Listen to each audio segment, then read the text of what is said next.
dalam perubahan climate finance sesi pertama ini dengan topik community level climate financing. Sesi ini akan membahas bagaimana komunitas dapat berperan dalam mekanisme pembiayaan serta peluang dan tantangan keterlibatan masyarakat dalam konteks perkotaan mengenai pembiayaan hijau. Sebelum kita memulai climate finance kali ini, ada beberapa housekeeping yang perlu teman-teman lakukan, yang mungkin juga sudah pernah kita lakukan sebelumnya. Untuk sesi ini kurang lebih akan berlangsung selama 90 menit. Teman-teman bisa dapat mengirimkan pertanyaan di kolom chat dan juga bisa dapat memberikan tanggapan, komen selagi presentasi dilakukan. Apabila teman-teman ingin bertanya langsung, teman-teman dapat mengangkat tangan setelah sesi Q&A dibuka. Teman-teman juga bisa dapat memberikan emoji maupun reaction selama presentasi dilakukan. Baik, langsung saja. Pada hari ini kita sangat beruntung dapat menghadirkan Pak Ahmad Baihaqi selaku Impact Investment Lead di Yayasan Konservasi Alam Nusantara. Beliau memiliki pengalaman luas dalam impact investing, sustainable fisheries, dan blue economy. Saat ini, Pak Ahmad memimpin di proyek Coral Lestari, sebuah inisiatif investasi pelestarian terumbu karang yang didanai oleh Global Fund for Coral Reefs, serta mengawasi strategi investasi dari Yayasan Konservasi Alam Nusantara dalam program Blue Economy dan Kelautan.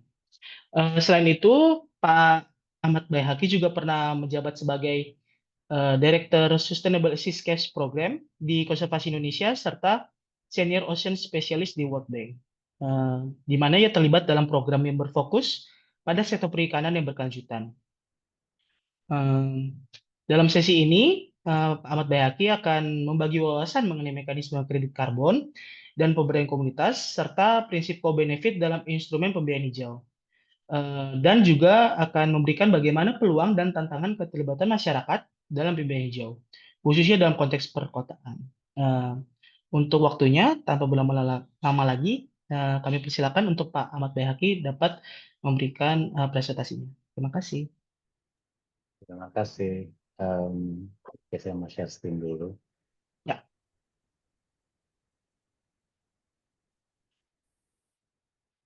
Bisa kelihatan? sudah Pak. Oke, selamat sore rekan-rekan semua. Untuk sesi hari ini, saya kebagian topik lumayan sulit ya. Model pendanaan pemberdayaan masyarakat untuk aksi perubahan iklim lokal. Tadi memang ada beberapa talking points yang disodorkan ke saya.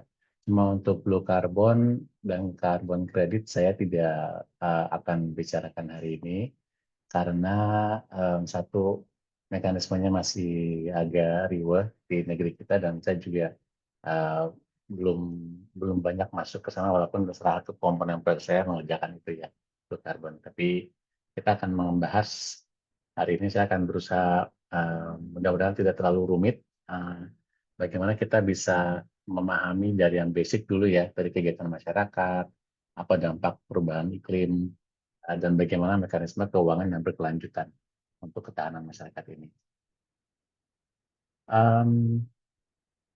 Jadi kata kuncinya dari judul yang panjang tadi ini ya, ada model pendanaan, ada usaha dan kegiatan masyarakat, dan aksi perubahan iklim lokal. Ini yang kita akan coba bahas satu persatu dan mudah-mudahan bisa kita pahami. Dan kalau misalkan ada bahasa yang terlalu sulit atau terlalu spesifik, mungkin teman-teman juga belum kita banyak istilah-istilah baru gitu ya. Nah, silakan teman-teman jangan malu untuk bertanya. Nah, jadi mungkin di awal ini kita mulai dengan apa sih dampak perubahan iklim terhadap masyarakat lokal. Kalau saya lihat di rangkaian acaranya dari beberapa minggu yang atau bulan lalu bahkan ya sudah banyak sekali ada sesi tentang perubahan iklim dari berbagai narasumber yang luar biasa. Mungkin segini saya tidak akan banyak-banyak, tapi akan sedikit memberikan selayang pandang aja ya apa itu dampak perubahan iklim terhadap masyarakat lokal. Nah, pada masyarakat lokal mungkin dimulai dari lingkungan dulu ya. Ini contoh-contoh yang bisa terlihat tidak banyak ada kalau misalkan mau didaftarkan semua dampak perubahan iklim itu banyak sekali. Tapi mungkin yang kita ambil contohnya aja yang dekat dengan masyarakat lokal ya. Jadi pertama itu misalnya gara-gara peningkatan suhu global, makin sering kita lihat kekeringan dan kebakaran hutan. Apapun alasannya, yang pasti ada kontribusi dari perubahan iklim. Karena makin panas juga bumi ya. Kita juga sering lihat mungkin beberapa tahun belakangan kebakaran hutan makin sering gitu ya. Nah, terus yang kedua itu yang lumayan mengkhawatirkan juga adalah kenaikan permukaan laut. Kita lihat beberapa desa di pesisir utara Jawa misalnya sudah banyak yang tenggelam. Bahkan Jakarta pun sudah dikabarkan tiap saat tuh akan turun terus, tenggelam terus ya. Lama-lama jadi Atlantis. Bahkan saya minggu ini baru baca artikel tiap hari itu Pulau Kalimantan dan Pulau Jawa makin mendekat 7 cm. Lama-lama nempel pulaunya. Jadi makin banyak sekali ya perubahan-perubahan di lingkungan gara-gara perubahan iklim ini. Terus yang dekat juga dengan kita sebagai organisasi konservasi alam ya di laut dan di hutan juga, ini perubahan pola hujan. Eh, itu selain menyebabkan banjir dan tanah longsor, perubahan pola hujan ini juga banyak sekali berdampak kepada keseharian masyarakat. Jadi makin sulitnya mencari mata pencaharian, makin sulit mau kemana-mana karena gangguan alam. Terus yang keempat ini contoh yang paling lumayan sering juga tadi NGO konservasi ini ya hilangnya keanekaragaman hayati karena perubahan ekosistem. Jadi hutan kebakar, kita lihat apa namanya ekosistem berubah, hewan-hewan sudah pada tidak punya rumah lagi seperti itu ya. Terus lautan yang makin meninggi, ekosistem apa di pesisir akhirnya berubah, makin tenggelam dan lain sebagainya. Itu pada lingkungan. Itu kalau kita beralih kepada dampaknya terhadap masyarakatnya langsung sendiri. Ini saya ambilkan cuma 4 contoh aja mungkin yang dekat ke kita ya. Satu itu yang tadi saya sempat sebut gangguan kepada usaha dan mata pencarian masyarakat. Terutama yang mungkin contoh yang paling gampang kita lihat langsung dengan mata ya, pada pertanian sama perikanan akibat cuaca yang ekstrim. Sebagai contoh nih, kami Yayasan Konservasi Alam Nusantara tuh punya kegiatan di Kalimantan besar sekali ya, di Berau di Kalimantan Timur. Di sektor kelautan perikanan kami membantu petambak udang. Jadi selama perubahan iklim ini kan curah hujan makin banyak tuh. Jadi tambak-tambak ini tuh makin kebanyakan kena air tawar ya. Jadi salinitas atau tingkat keasinan, tingkat kadar garam air itu makin menurun. Alhasil kenapa? Alhasil ya banyak udang-udang yang mati karena airnya terlalu tawar, atau tidak terlalu asin. Gitu. Pertanian juga sama, karena hujannya nggak menentu, kita lihat sendiri ya, panen-panen gagal, dan makin tidak menentu untuk kapan mau mulai bercocok tanam. Terus kita sudah melihat sendiri penyakit juga karena suhu berubah, kualitas udara yang buruk. Mungkin teman-teman yang tinggal di Jabodetabek merasakan juga ya. Akibat kualitas udara yang buruk itu kemarin sempat banyak yang kena penyakit pernapasan dan lain sebagainya. Terus tentunya masyarakat lokal itu sangat berdampak terhadap bencana alam. Kita sudah melihat begitu banyak gempa bumi, banjir, longsor gitu ya. Dan itu masyarakat mengalami kerugian ekonomi yang luar biasa. Kayak em, dan kayak kerusakan rumah ya, terus kerusakan lahan bercocok tanam, kerusakan mata pencarian juga gitu. Itu kan semua kerugian ekonomi yang luar biasa.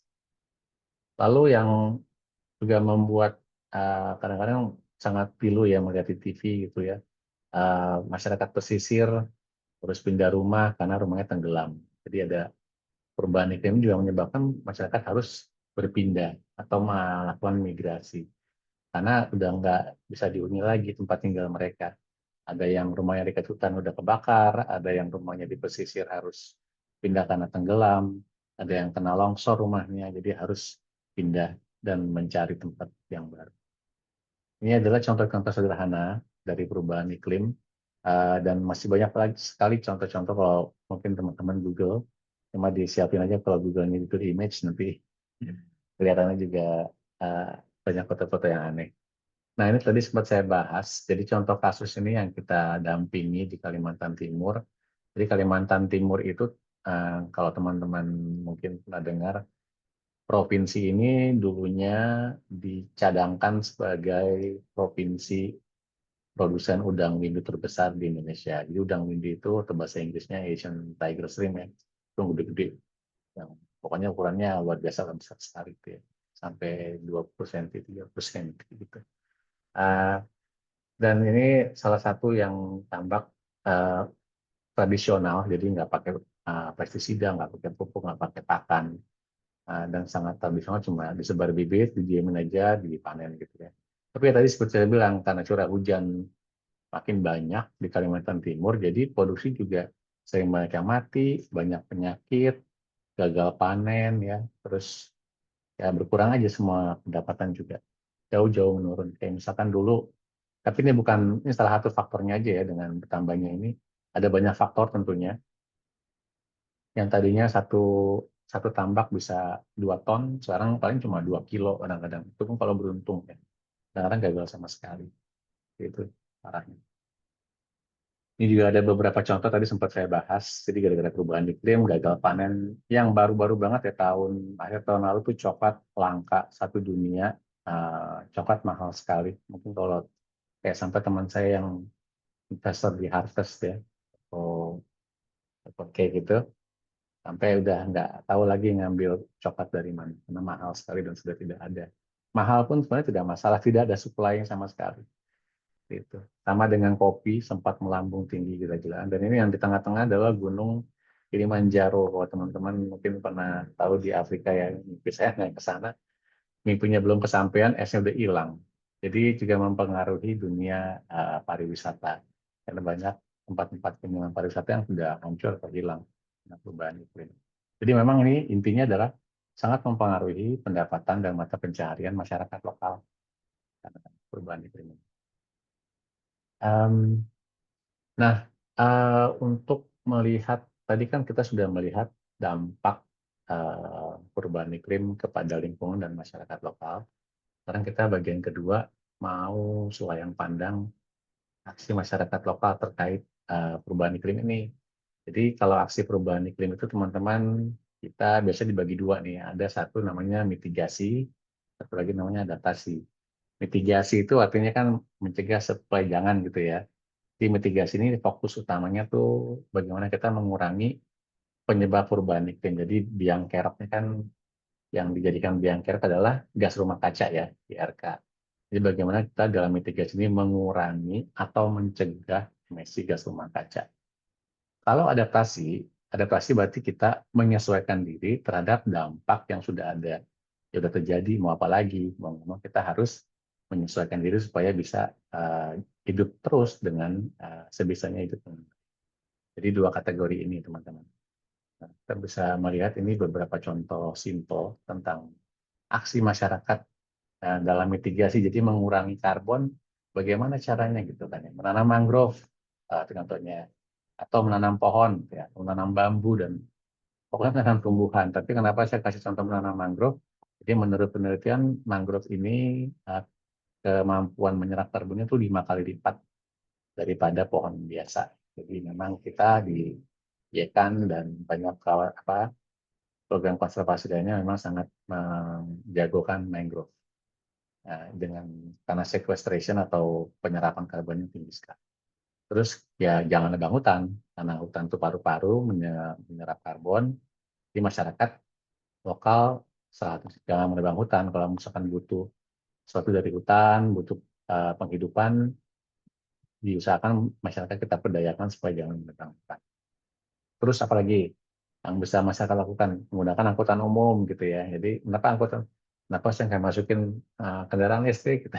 Sebenarnya itu juga masuk ya. Cuma uh, agak kontroversi karena kendaraan listrik walaupun masuk melalui mitigasi, dampak kepada lingkungannya lumayan besar ya untuk pengembangan nikah dan lain sebagainya.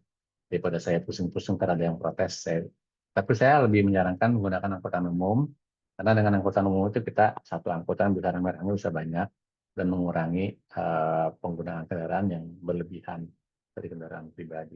Kadang-kadang jalan kaki lebih bagus sih. Kita kadang-kadang ke Indomaret gitu ya.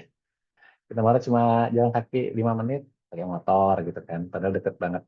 Itu kan juga salah satu mitigasi kita untuk mengurangi emisi gas rumah kaca. Terus masyarakat lokal juga, mungkin ini lebih ke ngomongin usahanya masyarakat lokal. Jadi teman-teman yang kayak punya usaha pertanian, usaha tambak, usaha apa, bagaimana bisa mengefisiensikan logistik usaha mereka. Jadi kayak misalkan mengirimkan barangnya bareng-bareng. Kalau misalkan satu truk tidak cukup, bisa dengan komunitas tetangganya gitu ya. Karena tujuannya untuk eh, efisiensi penggunaan kendaraan dan nantinya akan mengurangi emisi gas rumah kaca seperti itu. Terus jangan kadang-kadang gitu ya kita pesen satu pensil Tokopedia pakai dikirim gitu ya. Terus besokannya pesan hapusan gitu. Kenapa nggak digabung aja gitu kan ya, besok pesan satu barang sekali kirim, jangan kayak pesan 5 barang 5 kali dipakai pakai Tokopedia mumpung gara-gara diskon gitu ya. Diskonnya murah tapi kan pada hasilnya harga akhirnya lebih mahal untuk lingkungan dan kita juga. Seperti itu ya. Terus penggunaan energi terbarukan. Em, Mungkin kalau di kita belum terlalu besar, tapi memang di negara-negara lain, bahkan suplai listrik pun kita sudah mulai beralih ke uh, energi listrik yang dihasilkan dari tenaga surya gitu ya, kincir angin dan lain sebagainya. Jadi itu yang bisa kita lakukan dalam level masyarakat lokal. Lalu kalau dari segi adaptasi bagaimana nih? Perubahan iklim sudah terjadi gitu ya, kita tidak bisa nangis sudah. Nasi sudah menjadi bubur gitu. Jadi kita cuma bisa beradaptasi atau menyesuaikan diri. Menanam mangrove nol lagi. Kenapa kok bisa bisa? Karena ada beberapa aktivitas memang bisa jadi dia kategorinya mitigasi, bisa juga adaptasi, bisa dua-duanya. Jadi kalau kenapa kita menanam mangrove untuk adaptasi? Jadi kalau perubahan iklim ini ya, air laut menaik gitu kan, terus makin banyak badai, kita jadi harus masyarakat pesisir banyak wilayah-wilayah yang gundul gitu ya. Nah, jadi untuk beradaptasi supaya kita bisa menahan benturan badai yang besar dari ombak yang keras gitu ya, kita bisa menanam mangrove untuk beradaptasi di kawasan pesisir dari dampak lingkungan apa perubahan iklim. Terus ini juga di kegiatan kita nanti akan saya kasih contoh di sekitar terakhir. Karena tadi itu contohnya adalah udang windu pada mati gitu ya. Terus kadang-kadang juga ada bibit tanaman karena kebanyakan hujan sekarang suka nggak tumbuh atau buahnya kerdil gitu. Jadi adaptasinya bagaimana masyarakat bisa bersama-sama atau mungkin dengan bantuan membuat bibit bibit tahan iklim. Udah lumayan banyak ya. Ada juga yang bikin kayak kandang ayam tahan iklim gitu. Jadi banyak usaha-usaha mata pencaharian yang harus diadaptasikan karena perubahan iklim. Jadi pembuatan bibit tahan iklim mau tidak mau harus digunakan supaya bahkan bibitnya juga beradaptasi dengan perubahan iklim. Terus kita bisa juga minta masyarakat untuk hemat air dan energi gitu ya.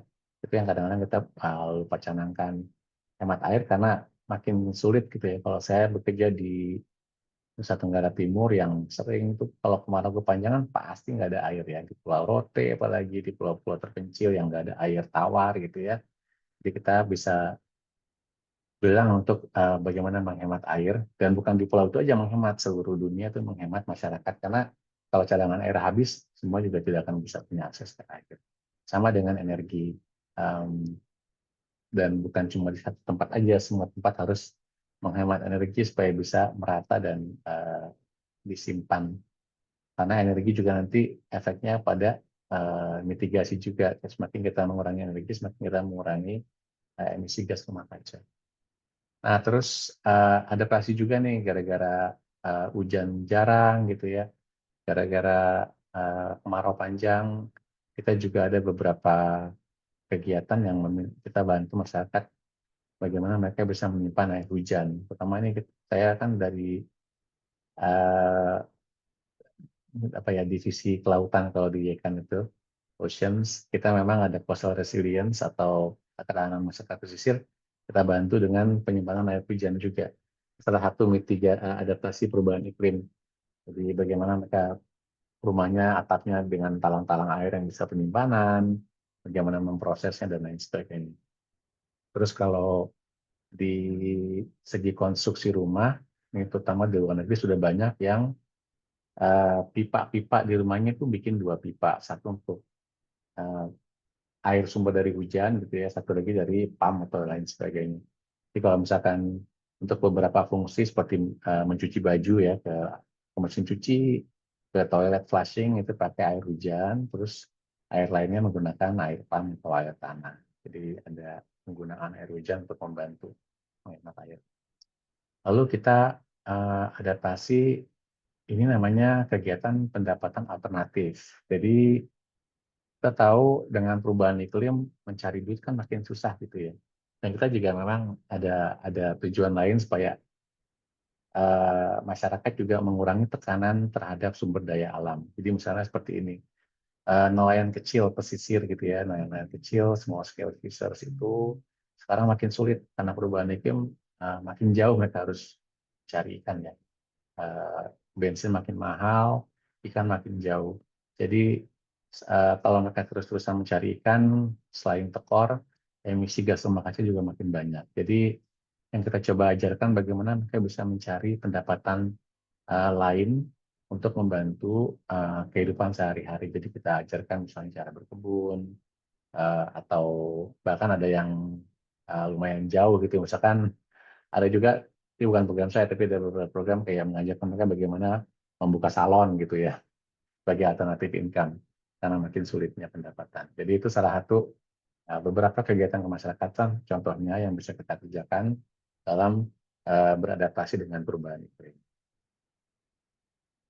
Nah, kita ke bagian ketiga. Di sini kita akan melihat eh, bagian model pendanaan. Jadi bagaimana skema-skema pendanaan untuk bisa membantu membiayai aksi-aksi masyarakat tadi. Karena tentunya sangat membutuhkan dana ya. Jadi mungkin kita sebelum ngomongin modelnya seperti apa, bentukannya seperti apa, kita lihat dulu sumber-sumber pendanaan untuk kegiatan masyarakat yang bisa kita, ini ada contohnya beberapa lagi teman-teman, tapi ini sebagian, maaf, kita sebagai NGO memang kita biasanya aksesnya juga kemari semua nih. Jadi sumber pendanaan pertama tuh filantropi. Filantropi ini bentuknya tuh hibah. Jadi ada orang donor gitu ya, uangnya banyak, jadi mereka memberikan hibah untuk berbagai macam kegiatan dan untuk kegiatan. Misalnya Bill Gates Foundation gitu ya, pernah dengar ya. Terus siapa lagi, Pakat Foundation, Tahia Foundation dan lain sebagainya, itu mereka adalah uang-uang filantropi. Sebenarnya kayak uang CSR itu masuknya kalau buat saya filantropi. Jadi kayak misalkan Sampurna Foundation, itu kan Yayasan Sampurna, atau Pertamina Foundation. Jadi itu bagian filantropinya dari sektor swasta, itu bukan sektor swasta investment, itu adalah filantropi. Kemudian ada pendanaan publik. Ini maksudnya pendanaan dari dana-dana umum, dana-dana publik. Biasanya milik pemerintahan atau badan-badan menyerupai pemerintahan. Jadi di sini kayak pendanaan publik itu ya dari pemerintah, bentuknya bansos atau dana desa yang memang dialokasikan untuk keperluan desa dan masyarakat lokal. Ada juga misalnya dari badan yang seperti pemerintahan, dana publik itu dana iklim dari PBB, misalnya. Nanti akan saya jelaskan kita mendapatkan dana dari dana global untuk konservasi terumbu karang. Global Fund for Coral Reef, ada dana iklim, dana Green Climate Fund gitu ya, Green Environment Facility dan lain sebagainya. Lalu kita ada juga sumber pendanaan yang bisa kita berdayakan ke masyarakat itu dari sektor swasta. Jadi ini yang saya bilang investasi ya, karena sektor swasta bagaimana mereka membuka usaha berinvestasi supaya investasi ini bisa membantu dalam mitigasi dan adaptasi perubahan iklim. Misalnya sektor swastanya justru yang bikin pembibitan atau fasilitas pembibitan udang windu yang unggul. Jadi yang buka hatchery-nya, yang buka apa namanya balai bibitnya adalah sektor swasta, itu bisa sekali. Atau sektor swasta yang punya laboratorium untuk melakukan penelitian bibit unggul di apa pertanian seperti itu ya, Atau investasi lain, misalnya sektor swastanya justru yang membeli lahan lahan pesisir gitu ya, terus dia yang nanamin sendiri mangrove-nya, itu juga ada beberapa investasi seperti itu. Kita juga melihat di tambak-tambak udang itu perusahaan-perusahaan prosesor udang windu itu mereka berinvestasi juga di mangrove karena bagian dari kegiatan mereka. Lalu ada juga sumber pendanaan swadaya masyarakat. Jadi ini masyarakatnya sendiri yang ngumpulin duit. Kadang-kadang ada musibah gitu di kampung ya, semua mereka patungan. Karena ya nunggu bansos nggak ada gitu ya. Sementara tiap hari, misalnya gara-gara perubahan iklim jembatannya jebol. Terus nunggu bantuan nggak ada. Nah, besok anak-anak udah harus sekolah besok gitu kan. Mereka ramai-ramai patungan bikin jembatan. Atau yang paling oke lagi juga bikin koperasi. Jadi semua patungan, semua bayar iuran, dan semua membentuk dana untuk bisa membiayai kegiatan-kegiatan tadi itu. Mau bikin koperasi untuk bisa logistiknya supaya lebih efisien, bikin koperasi untuk bikin balai bibit gitu ya. Jadi memang sumber pendanaan. Lalu ada sumber pendanaan kelima yaitu crowdfunding. Basically ya crowdfunding tahu sendiri, kita bikin penggalangan dana, bisa lokal, bisa bisa kitabisa.com gitu ya. Jadi kita menggalang dana dari semua orang yang mau memberikan dana, itu crowdfunding. Dan terakhir ada sumber pendanaan namanya campuran atau blended financing, kalau teman-teman pernah dengar ya. Jadi ini yang skema yang saya kembangkan di NGO ini adalah sumber pendanaan campuran. Dan di kasus saya misalnya saya kasih contoh, saya menggunakan campuran dana filantropi, dana donor gitu ya, dan dana sektor swasta. Kan jadi duanya dicampur dari dua sumber jadi satu jadi satu tempat gitu ya. Nanti pada intinya uang ini dipakai supaya tadi kan kita sudah ada kendala-kendalanya ya. Sektor swasta biar mereka lebih tertarik untuk berinvestasi di sektor hijau, kita kasih mereka insentif, misalnya bunga rendah gitu ya, jaminan uang. Nah itu yang kita pakai untuk membuat jaminan sama insentifnya itu kita pakai dari hibahnya tersebut. Itu makanya dibilang dana campur. Jadi dicampur supaya ada lebih banyak em, partisipasi sektor swasta di pendanaan berkelanjutan. Nah, tadi sumber-sumber pendanaannya ya teman-teman. Sekarang kita modelnya apa sih gitu ya? Modelnya kayak apa nih bentukannya untuk bisa membiayai kegiatan-kegiatan aksi masyarakat lokal dalam memitigasi dan beradaptasi dengan perubahan iklim. Satu, dana berbasis masyarakat ini selain sebagai sumber gitu ya, dia juga model pendanaan, skema pendanaan kan ya. Jadi ada yang dari pemerintah, tapi ini adalah swadaya masyarakat sendiri, tadi sudah saya jelaskan, patungan, koperasi, dan lain sebagainya. Nah, model kedua adalah model skema kredit hijau. Skemanya bagaimana sih? Jadi kredit ini bisa dikucurkan untuk usaha-usaha yang memang ramah lingkungan. Atau kadang-kadang ada skema kredit iklim gitu ya. Jadi kreditnya bisa dipakai cuma untuk tujuan tertentu, yaitu untuk mitigasi dan adaptasi. Misalnya ada kredit khusus untuk membangun bibit udang yang lebih unggul gitu ya. Itu kan skema kredit. Kenapa? Alasannya karena udang makin sulit nih, bibitnya makin jelek. Nah, jadi skema-skema kredit hijau ini biasanya khususon gitu. Karena memang satu, ingin memotivasi masyarakat dan usaha supaya mau lebih ramah lingkungan. Usaha mereka, kegiatan mereka gitu yang nggak punya uang. Biasanya skema kredit hijau ini selain diusulkan tertentu, ada tambahan-tambahan motivasi atau insentif, misalnya bunganya rendah gitu ya. Atau kadang-kadang bentuknya nanti yang merempat gitu ya, ada macam-macam bentuknya. Tapi bunganya rendah biasanya. Atau kadang-kadang persyaratan-persyaratan yang mudah lainnya, misalnya eh, tidak ada bunga selama 2 tahun, atau 0% selama berapa tahun gitu ya. Atau jumlahnya bunganya lebih rendah daripada bunga bank. Jadi biasanya kita kasih insentif. Terus yang ketiga, kemitraan dengan sektor swasta juga suatu model pendanaan. Jadi masyarakat bermitra sama swasta untuk bisa ada investasi di sana. Jadi misalnya contohnya paling gampang misalnya ada startup namanya Aruna. Aruna ini yang membeli ikan gitu ya dari eh, apa nelayan kecil. Jadi mereka bermitra, masyarakat memberikan lokasi gitu ya. Terus lokasi di pesisirnya nanti Aruna yang bikin tempat mini plan namanya, tempat pengolahan ikan mini. Jadi masyarakatnya ngasih tempat dan lokasi, satu-satunya bikin fasilitas, masyarakatnya bisa kerja di situ, ada penghasilan tambahan. Itulah semacam kolaborasi masyarakat dengan sektor swasta contohnya.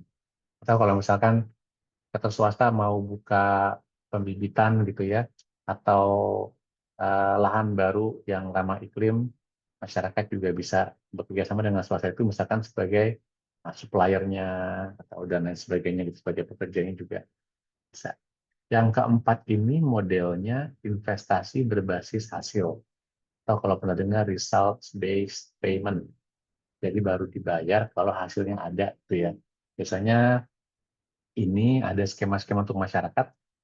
Em, Kalau masyarakat berhasil menjaga, biasanya kayak misalkan hutan nih, kayak skema karbon biru juga ya, ada beberapa diterapkan di beberapa kayak di Kalimantan gitu ya, uh, hitungan mentai dan lain sebagainya. Jadi kalau masyarakat menjaga hutan, gitu ya, terus mereka berhasil menjaga selama 5 tahun aja gitu ya. Pas tahun kelima dicek ternyata hutannya tidak berkurang, tidak gundul, malah makin banyak. Mereka dapat duit, sesuai perjanjian yang menjaga hutan 5 tahun mereka mendapat 100 miliar misalnya gitu ya. Jadi tergantung results. Kita di kelautan juga ada results based payment untuk penjagaan terumbu karang. Jadi nanti ada investasi dari sektor swasta gitu ya, mereka investkan uangnya, terus bunganya dipakai oleh masyarakat untuk menjaga terumbu karang gitu ya, untuk membuka bisnis yang ramah terumbu karang. Setelah 10 tahun dilihat SBR-nya, kalau um, dalam 10 tahun ternyata kondisi terumbu karang membaik, maka investornya mendapat bonus tambahan bunga dari tadi itu uang hibah digunakan untuk menambahkan bonusnya. Dan masyarakat mendapatkan um, keuntungan dari apa namanya mendapatkan uang hibah untuk mengerjakan kegiatan-kegiatan terumbu karang dari investasi sektor swasta tersebut. Jadi berdasarkan hasil.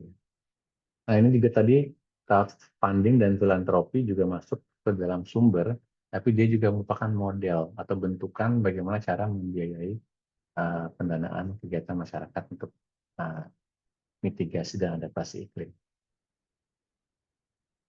Nah, um, sayangnya teman-teman, walaupun tadi ada sedikitnya 5 sumber pendanaan ya, enam dan ada kanal-kanal akses pendanaan, tantangannya juga banyak. Terutama untuk tadi itu, kalau mungkin NGO seperti kita, terus organisasi-organisasi besar mengakses dana iklim yang kita sering dengar kan di TV. Wow, government apa namanya menjanjikan ratusan triliun dana ini. GCF mengeluarkan ratusan juta US dollar dana untuk perubahan iklim gitu ya. Tapi yang akses siapa? Masyarakat enggak. Yang akses adalah um, organisasi-organisasi besar gitu ya. Terus bagian diberikan kepada pemerintah negara-negara tertentu. Jadi belum tentu itu ngucur ke bawah. Gitu. Jadi memang ada tantangannya juga.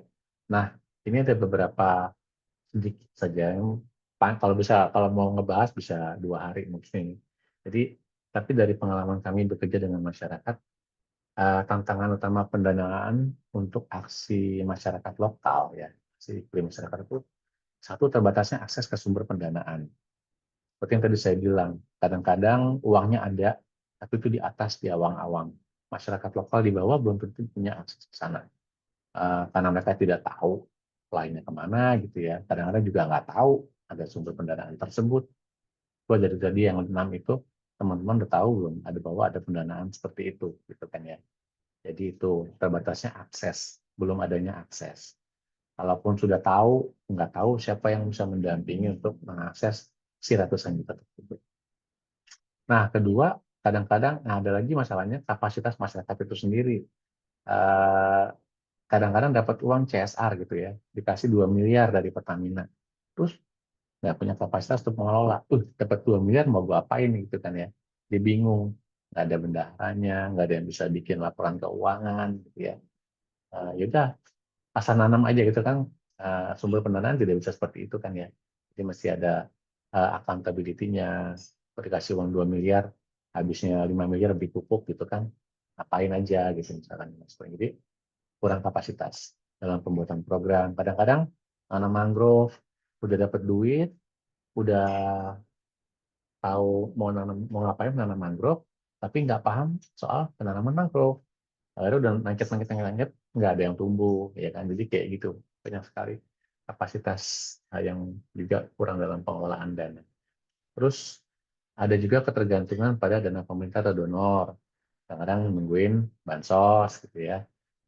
Kalau nggak ada dana, pemerintah mah paling gampang biasanya kan ada dana desa, dana bansos, dana apa tuh eh, keluarga harapan gitu ya, itu bisa digunakan untuk lain-lain. Kadang-kadang ya itu juga karena salah satunya menurut saya terbatasnya akses dan pengetahuan kita sumber pendanaan, akhirnya cuma bergantung sama pemerintah atau donor. Nah, terus ada juga faktor kesenjangan kebijakan nasional dan implementasi lokal. Kadang-kadang pemerintah bikin peraturan, kan kalau nasional memang agak sulit teman-teman ya. Mereka harus bikin payung yang untuk sama rata, tadi pas sudah level lokal, kondisinya beda sekali. Seperti jadi masyarakat juga agak sulit mau menyerap. Misalnya gini, em, dana desa mau dipakai untuk mitigasi atau mengadaptasi lah ya. Dana desa sebagian kita mau pakai untuk menanam mangrove misalnya gitu ya. Tapi dari peraturan pemerintah, dana desa itu banyak cuma boleh dipakai untuk infrastruktur. Jadi masyarakat akhirnya kayak, aduh nggak bisa nanam mangrove karena kebijakan nasional itu tidak boleh. Atau seperti apa. Itu contoh aja ya, belum tentu di lapangan. Tapi itu untuk memberikan gambaran bagaimana masih ada kesenjangan, terutama untuk sektor adaptasi iklim sebagai hal baru ya. Jangankan di level nasional dengan lokal. Kadang-kadang nasionalnya juga lain sendiri, peraturan provinsi beda, kabupaten beda, peraturan camat beda gitu ya. Nah, kayak kasus pagar laut, itu yang nggak usah dibahas. Nah, terus adanya lagi rendahnya keterlibatan sektor swasta dalam investasi hijau. Jadi sektor swasta kalau mereka mau berinvestasi ramah lingkungan, biasanya mereka harus nambah nambah kerjaan ya, nambah investasi, nambah kerjaan yang memberatkan profitability mereka. Jadi kalau misalkan merugi, ngapain bikin perusahaan gitu kan ya? Kalau perusahaan kan harus buat keuntungan. Nah ini yang karena ada kerjaan tambahan, dia harus nambahin itu, akhirnya swasta juga enggan untuk berpartisipasi dalam investasi di usaha-usaha yang memang terumbu karang juga di level masyarakat seperti itu. Kalau misalkan ada eh, beberapa pengolah udang gitu ya, kalau mereka diwajibkan harus menanam mangrove 50% dari total tambak yang mereka ambil, mereka kewalahan juga karena kosnya mahal sekali gitu kan. Nah itu hal-hal yang bikin kadang-kadang mereka agak sulit untuk bisa terlibat dalam skema yang lebih hijau. Jadi karena tadi ada beberapa kesulitan tersebut, ini ada contoh sedikit aja ya untuk peran pemerintah sama beberapa pemangku kepentingan untuk bisa mendukung atau minimal tuh mengurangi kesulitan tadi ya pendanaan untuk masyarakat dalam adaptasi sama mitigasi perubahan iklim. Jadi kita melihat pemerintah tuh masih membutuhkan regulasi yang mendukung investasi hijau. Ini sebenarnya pemerintah Indonesia sudah lumayan luar biasa ya teman-teman. Jadi kayak misalkan OJK itu sudah mengeluarkan namanya yang climate tagging. Jadi investasi-investasi dan usaha yang ramah lingkungan itu nanti ditandain tuh. Jadi nanti kalau misalkan ada mau bikin sukuk hijau atau obligasi hijau, nanti uangnya cuma bisa dialirkan ke usaha-usaha yang masuk dalam kategori tadi yang udah ditandain di trading itu ya. Jadi itu contoh regulasi pemerintah Indonesia sangat-sangat positif. Ada juga regulasi tentang pengeluaran uh, obligasi hijau, terus apa, regulasi yang mendorong sektor swasta untuk lebih mau memperhatikan soal lingkungan dan sosial misalnya. Terus yang mungkin masih bisa ditingkatkan tuh penyediaan insentif pajak untuk bisnis yang berkelanjutan. Jadi ini pasti akan kayak aduh agak bertentangan kalau mungkin tahun ini emang berbenturan karena pemerintah lagi pengen kekurangan budget, tapi kemungkinan insentif pajak agak sulit. Tapi kalau lagi kaya raya gitu ya, kalau di luar negeri memang sudah banyak insentif pajak untuk bisnis yang sustainable. Misalnya ada kalau mereka kalau di Singapura ya, di Singapura yang jelas kalau mereka menyumbang di kegiatan environment gitu ya, itu perusahaan kalau mereka kegiatan dalam Singapura, mereka dapat duit kembalian pajak 150% dari pajak yang disetorkan. Dapat kembalian bayar pajak. Ya, kalau misalkan mereka mengeluarkan bantuan ke luar Singapura, misalnya ke Indonesia, mereka dapat kembalian pajaknya 1%. Jadi nggak usah bayar pajak segitunya di Singapura contohnya gitu ya. Itu insentif supaya mereka mau berkontribusi. Terus tentunya kita pengen meningkatkan kapasitas masyarakat dalam manas keuangannya gitu ya, dalam mencari keuangannya dan lain sebagainya tadi yang kendala itu. Terus kita pengen adanya kolaborasi dan masyarakat dengan sektor swasta, juga dengan NGO seperti kita, pemerintah. Jadi kayaknya memang kalau masyarakat sendirian kesian. Dia butuh pendampingan yang cukup besar selama ini menurut pengalaman kami. Nah, ini bagian terakhir, saya mau ngasih contoh kebetulan di proyek saya yang namanya Koral Lestari. Nah, ini contoh bagaimana kita mengaplikasikan tadi yang saya bilang blended financing tersebut ya. Nah, di sini mungkin biar gampang, saya kasih contoh case study, studi kasus kita. Kita kerja di tambak udang di Berau, Kalimantan Timur ya, udang windu. Uh, jadi masalah utamanya apa teman-teman? Ini juga karena tambak-tambak itu didirikan dengan menebang pohon mangrove ya di pesisir, kadang-kadang ilegal dan lain sebagainya lah. Tapi seiring waktu tambak-tambak ini biasanya menurut penelitian dalam 5 tahun tuh produktivitas makin menurun. Jadi yang saya bilang ya, juga karena di sini tradisional nggak ada yang ngasih pakan, nggak ada yang ngasih apa gitu ya. Terus juga pastinya unsur hara udah hilang karena pohonnya ditebangin.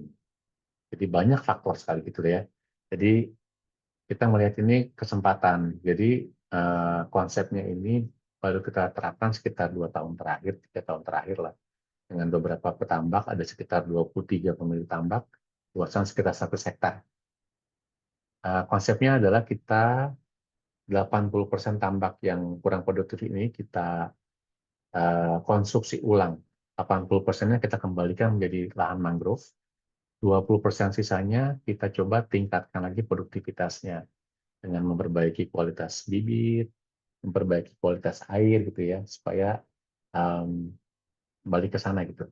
Jadi dan mangrove-nya ini bisa menjadi mitigasi perubahan iklim juga ya, mitigasi dan adaptasi juga nih dua-duanya. Mitigasi karena nanti uh, penyerapan karbon dari 80% lahan ini ke depannya kalau sudah berjalan mekanisme karbon kita, pemilik tambak akan mendapatkan uang dari hasil karbon mangrove tersebut. Jadi mereka selain kok mereka mau sih ngikutin program kita, satu mereka juga sudah lepas tangan deh, udah nggak produktif juga gitu ya. Yang kedua mereka ada pengen bereksperimen nih. Oh, saya juga mau deh ikut eksperimen nih kegiatan masyarakat ya.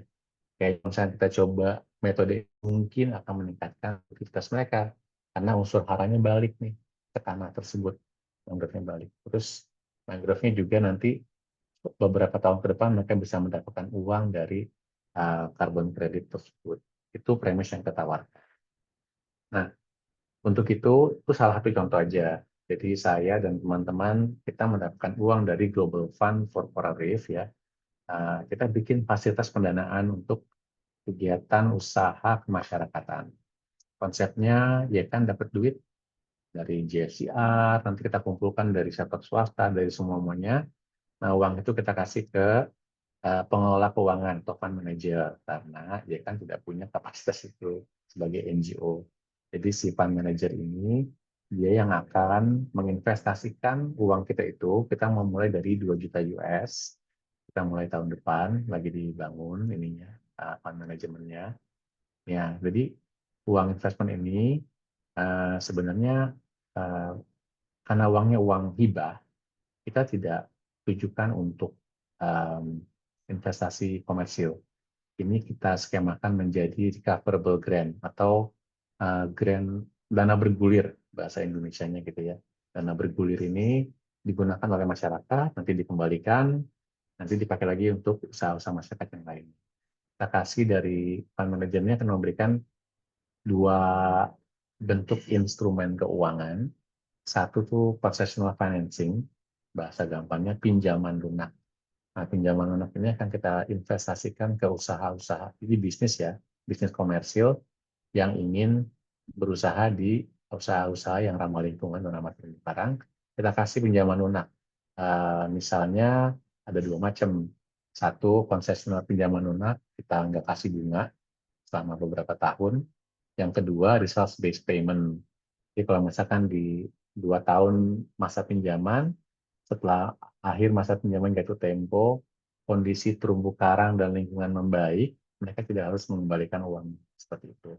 Atau mereka cuma mengembalikan separuhnya dan lain sebagainya. Jadi itu namanya concessional financing ya, pinjaman lunak. Jadi kasih kemudahan, pendanaan kemudahan. Terus kita juga mengasih hibah kepada kegiatan masyarakat yang bukan komersil, misalnya menanam mangrove atau mau siskamling kawasan. Kita banyak di kawasan konservasi perairan, kita bikin namanya POKMASWAS, kelompok masyarakat pengawas. Karena kan kalau pemerintah sendiri tidak punya kapasitas cukup ya, maka siskamling itu kita bayarin bensinnya kan banyak dan seperti itu. Jadi ada dua kegiatan yang investasi komersil ke perusahaan, ada yang hibah ke usaha. Nah, tadi banyak sekali usaha-usaha masyarakat tuh gagal, bisnis-bisnis UMKM gagal. Kenapa? Karena tidak ada pendampingan. Kapasitas kan sulit ya. Juga usaha-usaha yang kemasyarakatan. Makanya kita kasih pendampingan. Jadi kalau dilihat garis di atas ada technical assistance, yang atas itu dari fund manajernya akan memberikan pendampingan dari hal pengelolaan usaha. Jadi bagaimana mereka marketingnya, bagaimana mereka mengelola bisnis, laporan keuangan, gitu ya, bagaimana mencari pasar, menghubungkan dengan investor lain, dan itu dikasih dukungan supaya usaha-usaha masyarakat ini berjalan lancar. Nah, yang di bawah ada pendampingan yang kita enabling environment apa ya? Kayak fasilitas dan sarana pendukung supaya usaha masyarakat dan kita ini bisa berjalan. Jadi kita dari YKAN memberikan pendampingan dari sisi lingkungan dan sosial. Bagaimana usaha mereka supaya tidak merusak lingkungan, bagaimana menjalankan usaha yang ramah lingkungan dan berdampak baik secara sosial. Kita juga bikin enabling environment, jadi sarana-sarana pendukung supaya mereka mudah melakukan aktivitas dan usaha mereka. Jadi misalnya enabling environment-nya mereka kesulitan biasanya mengakses pinjaman karena usaha mereka belum 1 tahun. Atau yang paling sering itu mereka tidak punya agunan. Jadi makanya kita bikin fasilitas pendanaan ini supaya mereka minimal dari pinjaman kita, mereka punya track record meminjam dan mengembalikan kredit. Kan kayak kredit checking di BI ya. Kalau punya pengalaman pinjaman, ada kredit checking di BI, dalam 2 tahun mereka punya history, itu bisa digunakan untuk mengakses pinjaman yang lebih besar dan mengembangkan usaha mereka. Jadi hal-hal tersebut adalah enabling environment. Pendukung. Misalnya tidak punya akses internet, gitu ya, itu kan penting sekali untuk usaha. Mungkin kita bantu dengan Starlink di desa tersebut, supaya mereka bisa mencari pasar dan lain sebagainya. Jadi fasilitas pendanaan seperti ini yang kita coba terapkan di Berau, Kalimantan Timur. Jadi CRFF yang ungu ini adalah Coral Reef Funding Facility, tadi yang saya sebutkan, fasilitas pendanaan. Jadi garis atas tuh kita bisa berinvestasi di namanya kios. Secure itu nama program kita ya. Jadi program tadi yang mengubah yang warna biru ini, yang mengubah tambak menjadi mangrove, kita mau investasi ke badan usaha milik kampung. Kita pengen transformasi mereka menjadi supplier kebutuhan petambak. Jadi nyiapin pupuk, pakan gitu ya, bibit dan lain sebagainya. Terus kita juga pengen funding facility ini membiayai um, usaha kemasyarakatan membuat balai bibit yang tangguh. Kita kerjasama dengan seorang PT swasta, yang PT TKP. Jadi mereka menyiapkan bibit, karena selama ini bibit-bibit di Kalimantan Timur diterbangkan dari Surabaya. Itu udah kondisinya loyo semua gitu ya, kurang unggul. Kita mau bikin dekat sana, karena memang harus dekat. Jadi ini contoh usaha kemasyarakatan yang bisa kita bantu. Ini namanya dengan skema dana campuran tadi. Kita dapat hibah, kita permak supaya bisa membantu sektor swasta untuk tertarik membantu usaha-usaha kemasyarakatan. Seperti itu teman-teman. Juga akan kita investasi ke usaha ekowisata dan lain sebagainya. Eh, Mungkin itu slide terakhir saya, teman-teman. Eh, Mudah-mudahan tidak terlalu membingungkan. Mungkin sekarang saya serahkan kembali ke Mas Benaya ya, moderatornya. Baik, ya. Terima kasih banyak Pak Bahes presentasinya yang sangat bermanfaat. Saya jujur tadi sangat eh, senang ketika yang bagian studi kasus di Berau tadi ya, yang tentang udang windu. Menurut saya itu sangat sangat keren karena cukup inovatif melihat tambaknya yang luasnya 10 hektar tadi 80%-nya dikembalikan ke hutan mangrove ya. Sedangkan 20%-nya dioptimalisasi kayak gitu. Karena selama 100% ini eh, produktivitasnya menurun sampai bahkan cuma 2 kilo doang dari 2 ton ya. Itu sangat luar biasa sih. Oke, mungkin kita langsung masuk saja ke sesi tanya jawab, Pak. Di kolom chat sudah ada satu orang bertanya dari Mbak Nabila. Selamat sore, Pak. Izin bertanya, bagaimana cara memberikan edukasi ke masyarakat pesisir mengenai kerusakan coral reef? Karena kerusakan coral reef itu kebanyakan justru disebabkan oleh masyarakat pesisir itu sendiri, seperti buang sampah ke laut, mencabut karang, dan sebagainya. Ya, pertanyaan susah, tapi memang sering kita kerjakan. Jadi, yang pertama itu awareness ya. Kita biasanya tim learning kita itu menyasar dari mulai pendidikan dini gitu ya, di masih anak-anak. Terus yang paling sering justru ke level orang dewasanya nih yang susah nih. Di nelayannya yang masih pakai blast fishing gitu ya, pakai bom. Terus pengusaha apa pembudidaya rumput laut yang injek-injek karang gitu ya. Edukasinya pertama harus membangun kebersadaran mereka diri sendiri, kesadaran. Dan itu kebanyakan kalau yang jadi banyak ini ya multi prong itu apa ya banyak cara. Pertama kalau yang dini itu kita berusaha bikin kurikulum. Jadi kemarin tuh ada pas kurikulum Merdeka lumayan di beberapa tempat ada kurikulum Merdeka kita ajarkan kan bisa sekolah ya keluar gitu ya diajarin tentang terumbu karang itu apa, kenapa penting, terumbu karang adalah tumbuhan gitu ya atau hewan atau apa gitu. Kayak gitu-gitu dari kecil. Terus yang sudah dewasa kita kebanyakan ngadain satu sekolah lapang. Jadi kan kebanyakan mereka orang lapangan ya. Jadi kita kasih sekolah lapang bagaimana nanti sekolah lapangan ini didampingi dengan namanya Best Management Practices atau BNP. Kita bantu mereka menyusun bagaimana sih pembudidayaan udang windu yang tidak merusak mangrove gitu ya. Bagaimana sih pembudidayaan rumput laut yang tidak injak-injak karang atau tidak matok-matok karang gitu ya. Kita bantu dengan best management practice. Untuk yang meningkatkan produktivitas tambak, kita ajarin mereka dengan praktek karena udah saking desperate-nya ya mereka pakai masukin macam-macam tuh. Ada yang masukin mecin ke dalam tambak karena dipikir dengan nambahin mecin udangnya makin banyak gitu ya. Ada kasus kayak gitu. Yang ada udangnya rasa enak gitu. Tapi kayak gitu. Jadi kita karena masyarakat juga banyak yang tidak tahu. Jangankan soal ramah lingkungan, bahkan soal kerjaan mereka aja belum tentu mereka tahu. Jadi kita banyak cara kurikulum bisa masuk, terus di orang dewasa ada sekolah lapang, dan ketingkatan kebersadaran. Itu memang harus sering kontak dengan masyarakat. Makanya kita kerahkan, kita punya community outreach atau development officer yang memang bahkan kita bilangnya FASOK ya, fasilitator alokasi lapangan, itu dia tinggal di kampung situ selama program. Karena untuk bisa mendampingi mendapatkan yang kita inginkan, kalau nggak ada yang tinggal di situ, kan kebanyakan makanya kita tadi dari tadi saya selalu tekankan kata pendampingan ya. Karena ini nggak usah ngomongin SDM rendah deh, kita juga aku aja banyak yang belum tahu soal iklim gitu kan ya.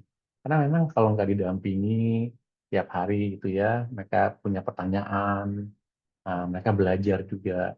Jadi memang harus ada komitmen di pendampingan, pembentukan kebersadaran, terus dibantu dengan toolsnya, apa toolsnya, best management practices, kurikulum, dan juga dukungan dari pemerintah, sama insentif. Jadi kita kasih penghargaan gitu ya. Kadang-kadang kita ajak mereka berbagi dengan masyarakat di lokasi lain. Mereka senang sekali tuh belajar ya. Bukan jalan-jalan tapi ngajarin orang lain juga. Jadi mereka tuh kayak, wah saya sudah punya kemampuan nih ternyata bisa ngajarin orang lain. Dan menjawab ya. Ya, oke. Baik, semoga menjawab pertanyaannya Mbak Nabila. Eh, Kira-kira apakah ada teman-teman yang lain ingin memberikan pertanyaan bisa melalui fitur open mic dan dari kolom chat. Selagi menunggu pertanyaan, saya agak kepo nih Pak terkait yang pemilihan lokasi beraunya. Hmm. Kalau dari tim Yayasan Konservasi Lingkungan Nusantara ini, kira-kira untuk menentukan site untuk proyek itu kira-kira bagaimana ya Pak bisa menentukan kalau misalnya itu memang lokasi yang cocok untuk melakukan intervensi kayak gitu sih Pak. Iya, pertama itu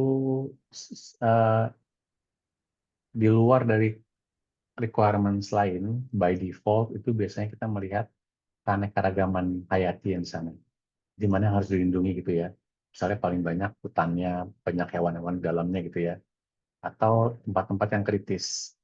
Nah, kita juga itu satu, jadi harus dilindungi keanekaragaman hayati supaya jangan punah intinya kan, alamnya gitu ya, terjaga alamnya.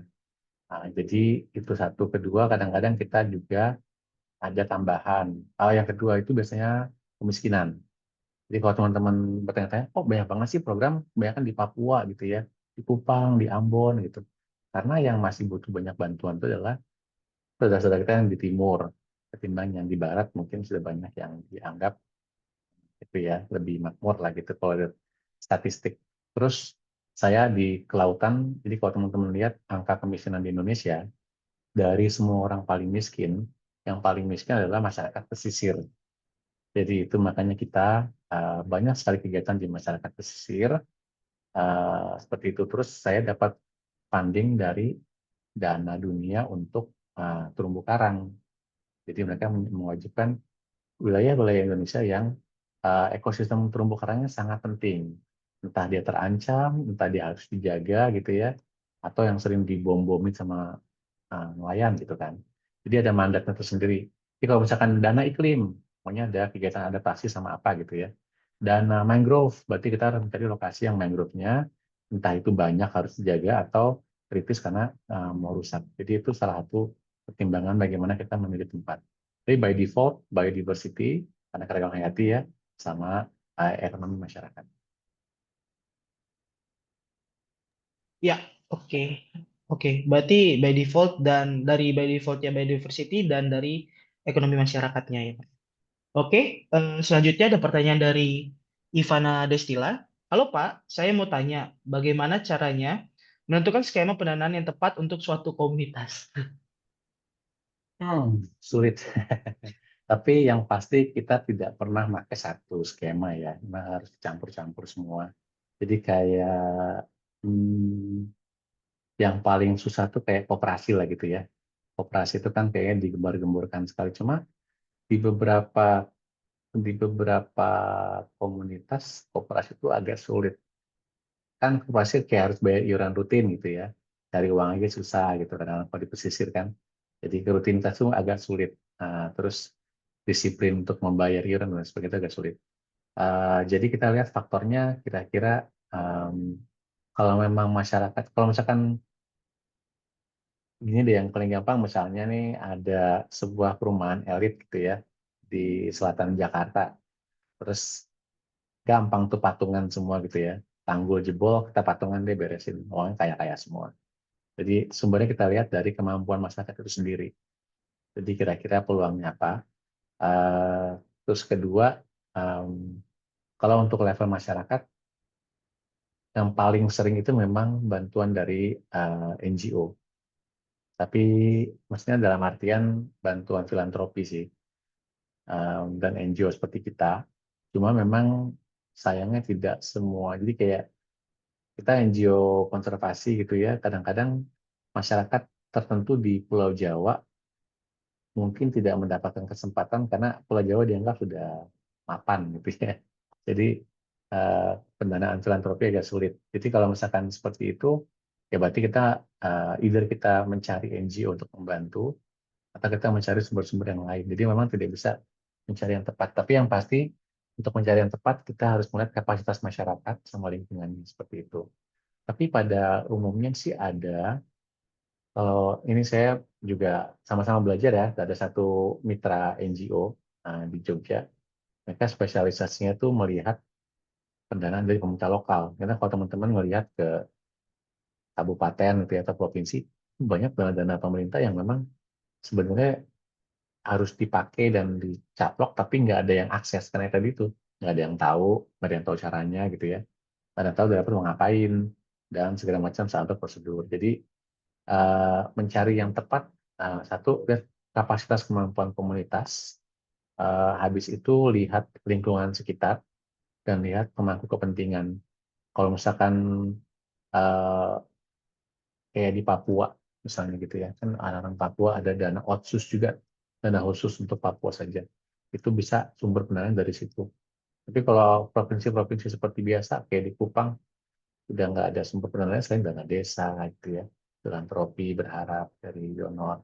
Jadi ya lihat kemampuan masyarakat, lihat stakeholder, dan lihat peluang apa yang bisa dikembangkan di kait masyarakat dan lingkungan di situ. Seperti itu Mbak Ivani. Mbak Irawan jawab ya. Ya, baik. Semoga pertanyaan dari Mbak Ivani sudah terjawab. Kita lanjut ke pertanyaan berikutnya dari Mas Kesuma.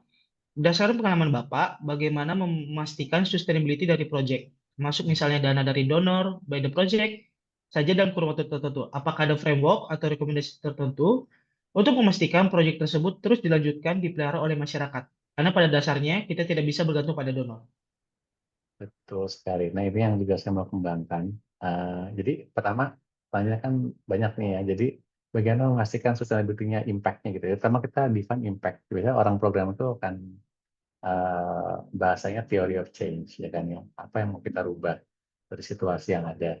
Dan theory of change ini, yang tadinya bahan orang-orang NGO dan orang program dan orang donor gitu ya, itu sekarang mulai dipakai juga untuk usaha-usaha yang berdampak. Mereka juga selain mencari keuntungan, mereka pengen ada TOC-nya juga nih. Apa perubahan yang diharapkan dari sebelum kita bikin proposal, donor juga mewajibkan kita melihat kamu mau ngapain gitu ya. Dari perubahannya apa? Kalau saya program tadi, perubahannya saya dari awal saya bilang saya ingin lebih banyak usaha masyarakat yang mendapatkan pendanaan berkelanjutan dengan mudah gitu. Itu yang saya mau ubah. Kok sulit banget sih masyarakat bikin usaha masyarakatan kayak pada gagal semua. Apa yang salah? Jadi dampaknya kita dari awal kita teori of change-nya benerin dulu. Outcome-nya apa, hasilnya apa, output-nya itu yang tangible itu apa gitu ya. Aktivitasnya apa. Itu kan framework-nya yang standar seperti itu ya, namanya theory of change. Ada objektif, outcome, output, activities, input, dan sebagainya. Seperti itu. Itu yang uh, dari theory of change itu nanti akan ada indikator tuh di masing-masing itu. Outcome indikatornya apa nih? Dalam 5 tahun, target kita berapa bisnis yang mendapatkan pendanaan, gitu ya. Dalam 2 tahun, berapa luasan hektar terumbu karang yang terjaga. Gitu. Jadi itu semua biasanya donor akan minta. Jadi indikator-indikator itu pertanggungjawabannya lah. Kalau bisnis kan paling indikatornya dalam 2 tahun gue bikin 200% profit. Nah, kalau orang-orang yang di development ya itu indikatornya kesuksesan dalam kalau kita di lingkungan adalah keterjaganya. Nah, dan ini sangat strict biasanya. Jadi donor juga akan melihat performa kita dari situ. Kalau tidak mencapai itu, ya mungkin tidak dapat funding selanjutnya, atau bahkan ya eh, jarang dapat funding aja sih seperti itu. Jadi salah satu untuk framework yang memastikan proyek itu dapat dilanjutkan. Nah, tapi ini yang agak agak sulit nih, dan ini bukan udah jadi rasa umum lah. Banyak mungkin saya rasa dari awal desain programnya itu ada beberapa organisasi mungkin yang belum sempurna dalam menyiapkan exit strateginya ya. Jadi kalau udah kelar programnya, biasanya kan habis program udah nggak ada kegiatan lagi tuh, udah nggak ada pendanaannya gitu ya, udah nggak ada duitnya lagi, nggak ada gitu. Itu yang makanya di program saya mau sustainable finance itu kan sustainable ya, berkelanjutan. Jadi dari segi ekonominya berkelanjutan, alamnya berlanjut sama sosial juga. Makanya saya fokusnya di sini memberikan investasi kepada usaha masyarakat dan mendampingi mereka supaya jadi lebih besar. Jadi setelah lepas program ini, saya berharap minimal tuh ada 10 usaha kemasyarakatan yang bisa kita investasikan. Dia si hatchery udang jalan terus, tidak pakai dana hibah, karena mereka mudah-mudahan dalam 3 tahun ke depan mereka bisa menghasilkan bibit udang terbaik di Berau, dan apa tuh, ada 9.000 hektar tambak di sana cuma sumber dari mereka. Kan itu duit ya. Terus yang BUMDes, yang bukan jualan pupuk, kayak bisa cuan 5 tahun jalan seperti kita buka warung bakso misalnya gitu. Jadi hal seperti itu yang kita pikirin supaya lepas program ini kelar itu nggak berhenti. Nah, ketimbang kalau misalkan maaf kalau misalkan bansos, ya udah prioritas itu aja. Habis itu ya miskin lagi gitu kan. Kita kita mulai jangan mau seperti itu. Jadi kalau misalkan itu contoh kasus saya yang investasi. Kalau kasus-kasus lain seperti saya juga eh, di program itu ya harus pendampingan yang kuat dan menyiapkan desain program yang exit strateginya jelas. Mau pendampingan mereka supaya paham tidak merusak karang gitu ya. Berarti selama 5 tahun itu didampingi supaya pelan-pelan diajak bagaimana tanam rumput laut yang benar. Habis itu mereka bisa ngerjain sendiri. Syukur-syukur bisa ngajarin ke anak cucunya gitu ya, supaya jangan merusak. Seperti itu. Jadi memang ada berbagai strategi, tapi yang pasti dari awal tuh memang kita biasanya sudah ditanya ini bagaimana exit strategi. Jadi program itu semua harus dipikirkan dari awal sekali lah. Seperti itu. Dan membantu menjawab Mbak Kesumi. Ya, baik. Eh, Semoga pertanyaan bisa menjawab ya. Untuk pertanyaan dari Mas Kesuma, mungkin apakah ada teman-teman yang lain ingin bertanya? Bisa juga dari on mic ya, bisa langsung, tidak hanya terbatas oleh kolom chat. Oke, eh, selagi ingin menunggu pertanyaan terakhir ya, mungkin saya juga ingin bertanya Pak terkait exit strategi itu. Pernah nggak sih Pak selama menjalani proyek itu di tengah jalan melihat bahwa misalnya proyeknya itu tidak sesuai dengan harapan kayak gitu Pak? Itu dan bahkan mungkin bisa dibilang ya seperti proyek yang sudah hampir mau gagal gitu kira-kira Pak. Kalau dari Bapak sendiri, kira-kira bagaimana cara supaya bisa menghidupkan kembali proyek tersebut sehingga kira-kira bisa mencapai hasil yang lebih optimal, Pak? Iya, jadi ada ya kasus gagal itu banyak banyak penyebab, bisa alam gitu ya, tiba-tiba lagi ngerjain proyek di hutan mana gempa, nggak bisa ngapain lagi gitu ya, atau kebijakan pemerintah berganti, kita lagi ngerjain karbon ya, tiba-tiba pemerintah kan menyetop pasar karbon gitu kan, mau nggak mau harus ambil keputusan. Jadi biasanya eh, eh, kalau saya biasanya memang pengennya ambil yang rasional. Jadi kegiatan development itu kan sebenarnya mirip dengan investasi bisnis. Kalau nih usaha jualan, udah tahu jualan bakso di lokasi situ jualan bakso, udah ada 1.000 orang jualan bakso gitu ya. Kita ngotot gitu mau jualan bakso lagi. Tengah jalan kita lihat kok rugi mulu. Emang mau dilanjut atau enggak? Pasti yang nasional adalah stop. Dan itu biasanya kita ya standarnya bilang ke donor bahwa kita tidak mencapai target, ini tidak bisa dilanjutkan lagi, ada gempa, pemerintah mengubah kebijakan gitu ya. Ya harus menghadapi itu, harus di stop daripada mencoba memperbaiki. Kalau masih bisa diperbaiki, biasanya beberapa donor yang bahasanya cincai gitu ya, biasanya filantropi, mereka akan bisa, oh benar kalau kita ubah menjadi kegiatan yang lain, tapi masih satu tema lah gitu ya, masih di lokasi yang sama. Nah, itu bisa mencoba mengganti. Cuma kalaupun pilihannya harus stop, saya rasa kita harus berbesar hati menyetop tuh ya. Kayak sekarang USAID coba. Kita udah kerja setengah mampus, tiba-tiba di stop sama Bapak Trump, ya kan? Ya mau gimana lagi? Jadi kita stop, sekarang kita mencari jalan keluarnya. Ya seperti itu. Tapi kita biasanya supaya tidak, kita kan biasanya program itu lama ya, 5 tahunan. Karena untuk mencapai perubahan tuh kadang-kadang 5 tahun nggak cukup. Tapi kalau misalkan kita bikin program investasi atau apa bisnis juga sama ya, 5 tahun kita pecah-pecah dulu fasenya. Saya di Koralesari ini baru fase persiapan 18 bulan sampai akhir tahun ini. Nanti fase implement. Jadi persiapannya kita cuma studi, mengetahui kondisi masyarakat, kondisi lapangan, apa kebutuhannya, enabling environment apa yang kurang, itu studi lama sekali. Assessment ya. Karena 3 lokasi, terumbu karang di 3 provinsi dan sebagainya. 3 tahun berikutnya adalah implementasi, dan 18 bulan terakhir itu exit strategy. Jadi kita mulai tuh menyiapkan bagaimana mereka bisa kita tinggalkan, tapi kita jalan terus. Itu biasanya multi fase kita atau multi fase. Kalau NGO yang besar dan programnya multi year ya, multi tahun itu memang biasanya akan bikin beberapa fase.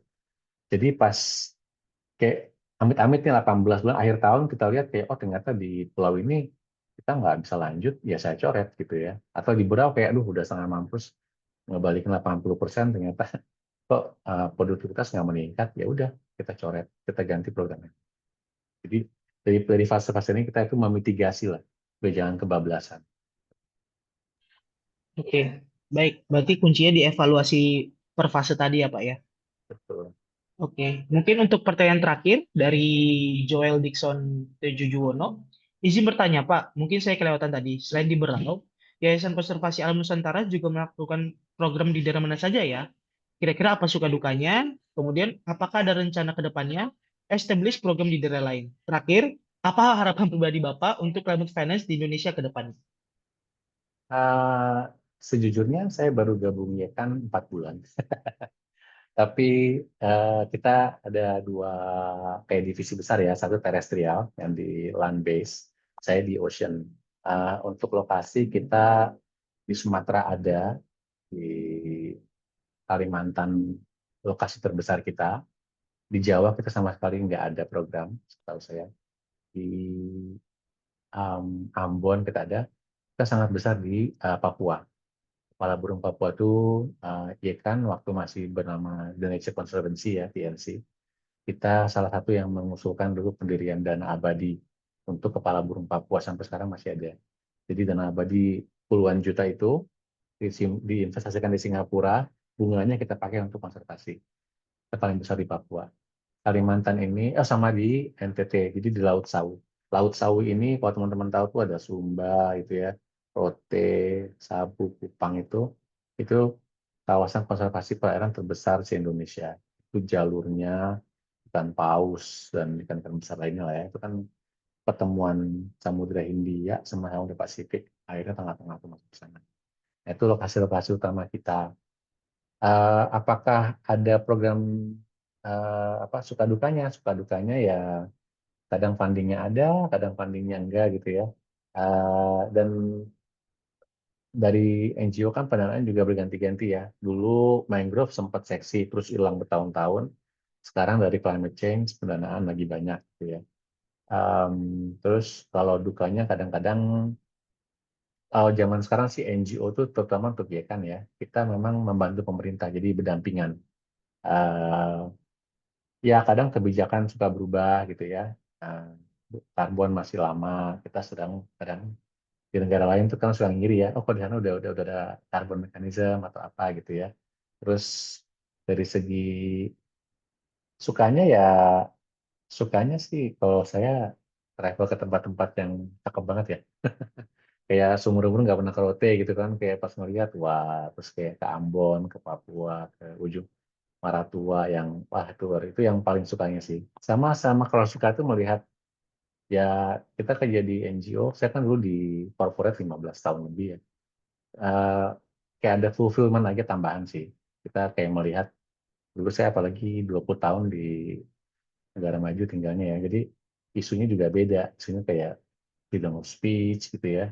Pas di Indonesia yang beneran akar banget gitu, masalah dunia ketiga, masih kelaparan gitu ya. Masih isu-isu apa paling mendasar lah. Jadi pas kita membantu mereka ada tambahan kayak wah kayaknya ada impact gitu. Memang kedengarannya sangat cheesy gitu ya. Tapi buat orang yang selama ini jadi corporate kayak "Ih, gila kayaknya gue ada tambahan lah gitu. Membantu masyarakat gitu ya, kayak bisa memecahkan masalah permodalan masyarakat pesisir aja kayak ada tambahan gitu ketimbang bisa ngasih ke startup apalah gitu yang besar ya di dunia corporate. Jadi ada tambahannya, sukanya sih di situ aja, sama kayak tadi itu tempat-tempat indah yang harus dijaga. Nah, kalau ke depan program di daerah lain kita sih secara strategis nanti mau lihat kebutuhan sama donasi dari mana aja gitu ya. Tapi memang saya di Ocean pasti akan di pesisir. Mudah-mudahan kalau misalkan program yang fasilitas pendanaan ini berhasil, tentunya akan kita replikasi ke lokasi-lokasi lain yang butuh skema seperti ini. Nah, kalau harapan pribadi untuk Taman Finance Indonesia, eh, negara kita tuh lumayan masih punya akses besar ke funding-funding internasional yang ratusan juta yang masih banyak belum ketat. Jadi bukan cuma masyarakat kecilnya aja, tapi yang institusi besarnya pun masih berkendala untuk mengakses dana besar tersebut. Kalau menurutku sih, selain kita meningkatkan akses kita ke sana, pemerintah kita sudah lumayan membaik dari segi finance selama ini. Nggak tahu yang baru seperti mana. Tapi saya pengen climate finance ini beneran turun, trickle down ke masyarakat yang paling bawah. Jadi bukan cuma NGO-NGO besar dapat puluhan juta gitu ya. Kayak saya kan di program saya rencananya akses 10 juta dolar ya untuk program 5 tahun seperti itu. Itu kalau NGO besar skalanya seperti itu. Saya waktu di NGO sebelumnya 5 tahun 60 juta US hibah semua gitu ya. Tapi apakah nanti ini NGO tersebut akan menyalurkan dengan baik ke masyarakat? Kadang-kadang kita lihat ada beberapa usaha ya udah puluhan tahun kerja di satu lokasi, kok masih miskin masyarakatnya gitu ya. Jadi harapan saya sih climate finance itu beneran berdampak sampai ke level tapak, ke grassroots level, bukan cuma yang atas-atas saja seperti itu. Dan tentunya supaya climate finance Indonesia lebih banyak lah, dan sektor swasta makin semangat juga. Seperti itu. Joel, mudah-mudahan menjawab pertanyaan. Ya, baik. Semoga pertanyaan bisa menjawab pertanyaan dari Mas Joel. Ya, baik, mungkin kita akan mengakhiri sesi kita kali ini. Sebelumnya terima kasih banyak Pak Baihaki atas insight-nya yang luar biasa.